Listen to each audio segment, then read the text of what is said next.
والصلاة والسلام على سيد الأولين والصلاة والسلام على سيد الآخرين والصلاة والسلام على سيد الأفصحين والصلاة والسلام على سيد الأشجعين والصلاة والسلام على سيد الراضعين والصلاة والسلام على سيد الساجدين والصلاة والسلام على سيد الشارقين والصلاة والسلام على سيد الشافعين والصلاة والسلام على سيد الأنبياء والصلاة والسلام على سيد الأولياء والصلاة والسلام على سيد الأتقياء والصلاة والسلام على سيد الأسقياء. أما بعد، فقد قال الله تبارك وتعالى في القرآن المجيد والفرقان الحميد: أعوذ بالله من الشيطان الرجيم، بسم الله الرحمن الرحيم. لله ملك السماوات والأرض يخلق ما يشاء يهب لمن يشاء إناثا ويهب لمن يشاء الذكور أو يزوجهم ذكرانا وإناثا ويجعل من يشاء عقيما إنه عليم قدير. صدق الله العظيم.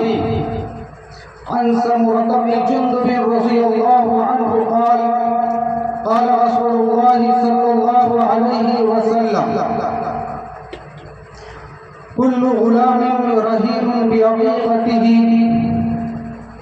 تذبح عنه يوم سابعه ويحلق رأسه ويسمى.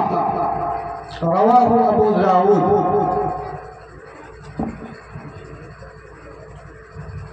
وعن أم رضي الله عنها أن رسول الله صلى الله عليه وسلم قال: في الغلام شاتان مكافتان وفي الجارية شاة. رواه النسائي.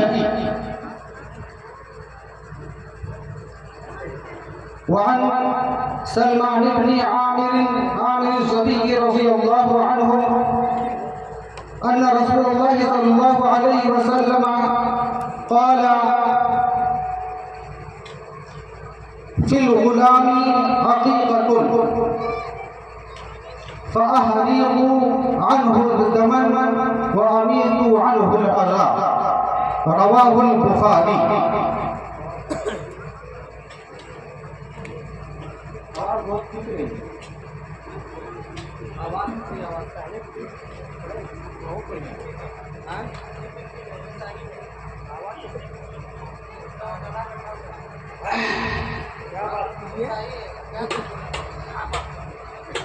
رواه البخاري. وعن ابن عباس رضي الله عنه قال: أبقى رسول الله صلى الله عليه وسلم عن الحسن والحسين بكبشين أو كما قال عليه الصلاة والسلام. آئیے سب سے پہلے اللہ کے دلارے، خدا کے پیارے، عبداللہ کے جگر پارے، اما آمنہ کے لفظ جگر، بیوی عائشہ کی آنکھوں کے تارے، سیدہ فاطمہ کے ابا جان، ابراہیم و قاسم کے ابا جان، زینب و کلثوم کے دل نواز، حسن و حسین کے نانا جان، وجہ تقریب کے کونوں مکان، یتیموں کے حوالی، غریبوں کے حامی، بے کسوں کا سہارا، تشنہ شفاعت، فخر موجودات، احمد مجتبی محمد مصطفیٰ صلی اللہ علیہ وسلم پر ایک مرتبہ بلند آواز کے ساتھ درود شریف پڑھیں. اللہم صلی علی محمد وعلی آل محمد کما صلیت علی ابراہیم وعلی آل ابراہیم انک حمید مجید. اللہم بارک علی محمد وعلی آل محمد کما بارکت علی ابراہیم وعلی آل ابراہیم انک حمید مجید.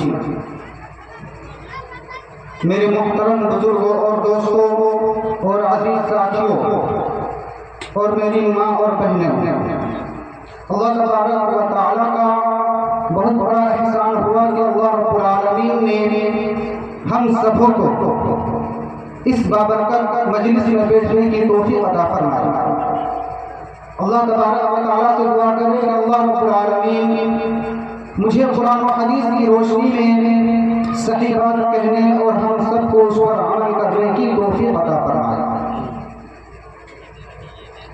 میرے بھائیوں، ابھی میں نے آپ حضرات کے سامنے قرآن کریم کی 2 آیت تلاوت کی ہے اور آپ حضرات کے سامنے 4 حدیث تلاوت کی ہے، جو کہ اس میں سے بخاری شریف کی حدیث ہے، نسائی شریف کی حدیث ہے، ابو داؤد شریف کی حدیث ہے۔ یہ ساری حدیثیں ہیں آپ حضرات کے سامنے تلاوت کی۔ آئیے میں اسی کے تحت یعنی جو قرآن کریم تلاوت کی اور جو حدیث میں نے آپ حضرات کے سامنے پیش کی، اسی میں کچھ باتیں آپ حضرات کے سامنے رکھوں گا۔ میں نے سب سے پہلے سب کو یہ معلوم ہے کہ یہ عقیقہ کی وجہ سے یعنی حضور صلی اللہ علیہ وسلم کی ایک سنت زندہ کرنے کے لیے سنت کا طریقہ، یہ حضور صلی اللہ علیہ وسلم کا ایک طریقہ ہے۔ اسی وجہ سے ہم ابھی یہ مجلس سجائے ہوئے ہیں اور اس میں بیٹھے ہوئے ہیں۔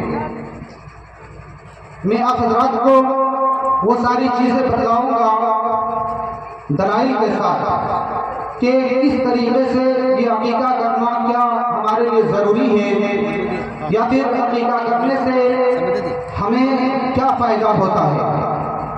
تو آئیے اس سے قبل میں قرآن کریم کی جو آیت تلاوت کی ہے اس کا ترجمہ اور مطلب بتلا دوں۔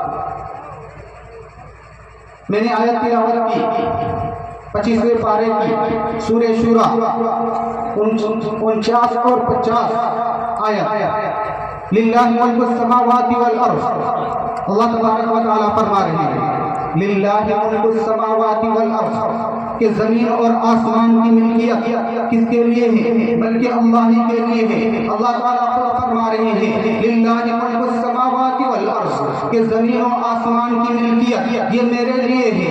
یخلق ما یشاء میں جس کو چاہتا ہوں جو چاہتا ہوں پیدا کرتا ہوں۔ یخلق ما یشاء میں جو چاہتا ہوں پیدا کرتا ہوں۔ آگے کیا فرماتے ہیں؟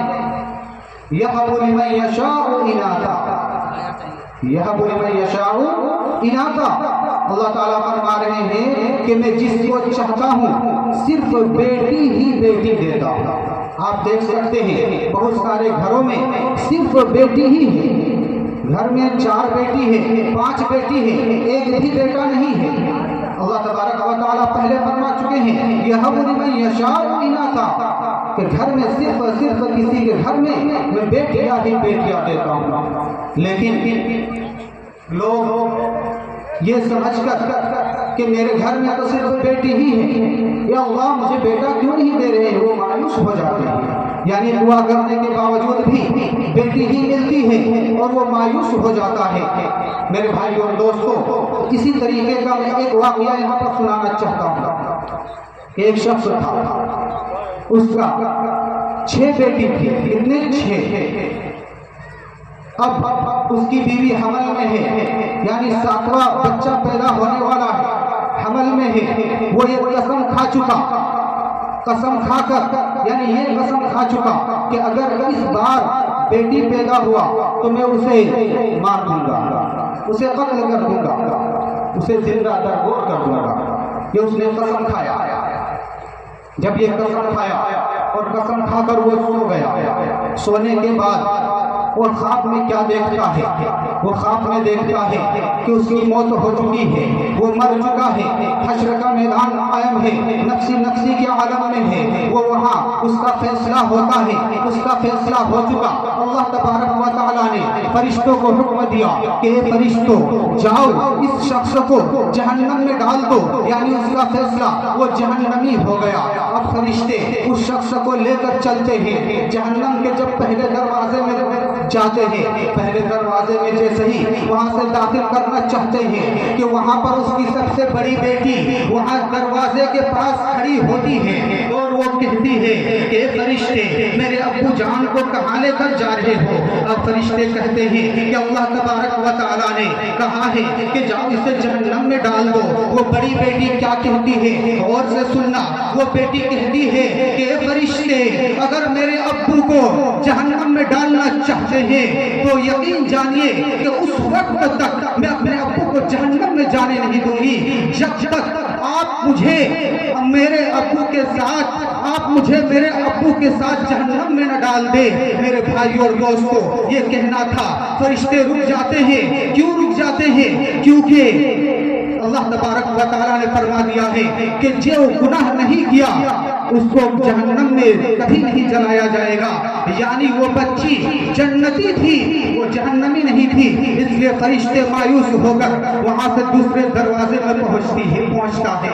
جب فرشتے دوسرے دروازے میں پہنچتا ہے، وہاں پہنچنے کے بعد جیسے ہی اندر داخل ہونا چاہتے ہیں کہ وہی وہ دوسری بیٹی یعنی 2 نمبر کی جو بیٹی تھی وہ وہاں موجود ہوتی ہے۔ وہ کہتی ہے کہ فرشتے کہاں لے کر جا رہے ہو؟ یہاں کوئی دروازہ نہیں ہے، یہاں میں اپنے ابو کو جانے نہیں دوں گی۔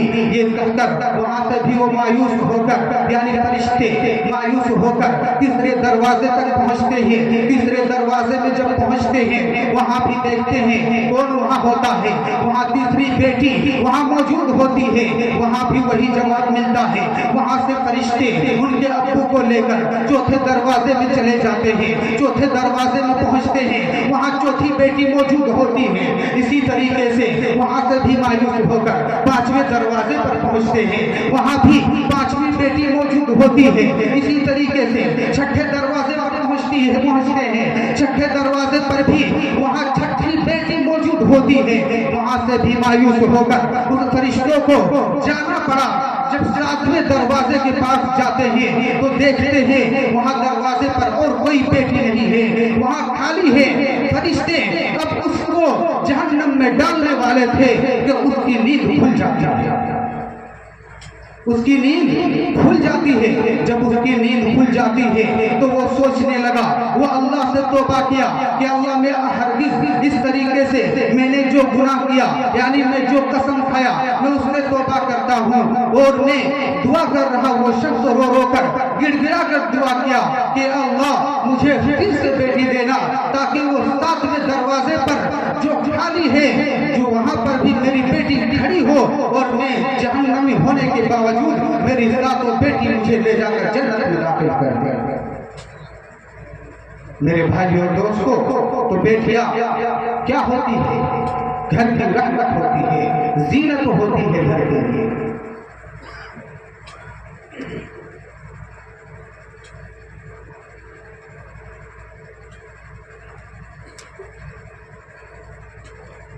اسی لیے جن کے گھر میں صرف اور صرف بیٹی ہے تو مایوس نہ ہو، وہ مایوس نہ ہو، بلکہ میں اسی وجہ سے یہ واقعہ سنایا تاکہ آپ کے دل میں بھی جو مایوسی ہے وہ مایوسی ختم ہو جائے۔ آئیے آگے قرآن کریم کیا ارشاد فرما رہی ہے؟ وَيَهَبُ لِمَن يَشَاءُ الذُّكُورَ وَيَهَبُ لِمَن يَشَاءُ الذُّكُورَ کہ اللہ تبارک و تعالی جس کو چاہتے ہیں صرف بیٹا ہی بیٹا دیتے ہیں۔ یعنی کسی کے گھر میں صرف اور صرف بیٹا ہی ہے، ایک بھی بیٹی نہیں ہے۔ میرے بھائی اور دوستو، آگے ارشاد فرماتے ہیں اور یزوجہم ذکرانا و اناثا، خوش نصیب ہے وہ شخص، یعنی اللہ تعالیٰ فرما رہے ہیں کہ میں جس کے گھر چاہتا ہوں بیٹا بھی دیتا ہوں اور بیٹیاں بھی دیتا ہوں۔ اور یزوجہم ذکرانا و اناثا کہ بیٹا بھی دیتا ہوں اور بیٹیاں بھی دیتا ہوں۔ وہ شخص تو بڑا خوش نصیب ہے۔ لیکن آگے کیا ارشاد فرماتے ہیں؟ غور سے سننا میرے بھائی اور دوستو، سب سے زیادہ دنیا میں لوگ یہی ایسے ہی لوگ ہیں جو مایوس رہتے ہیں، جو اللہ سے تو مانگتے ہیں، اللہ سے بھی مانگتے ہیں اور نہ جانے کتنی منتیں مانگتے ہیں، لیکن پھر بھی کیا ہوتا ہے؟ اللہ تبارک و تعالیٰ فرماتے ہیں وَيَجْعَلُ مَن يَشَاءُ عَقِيمًا، کیا فرماتے ہیں؟ وَيَجْعَلُ مَن يَشَاءُ عَقِيمًا، اللہ تبارک و تعالیٰ فرما رہے ہیں کہ میں جس کو چاہتا ہوں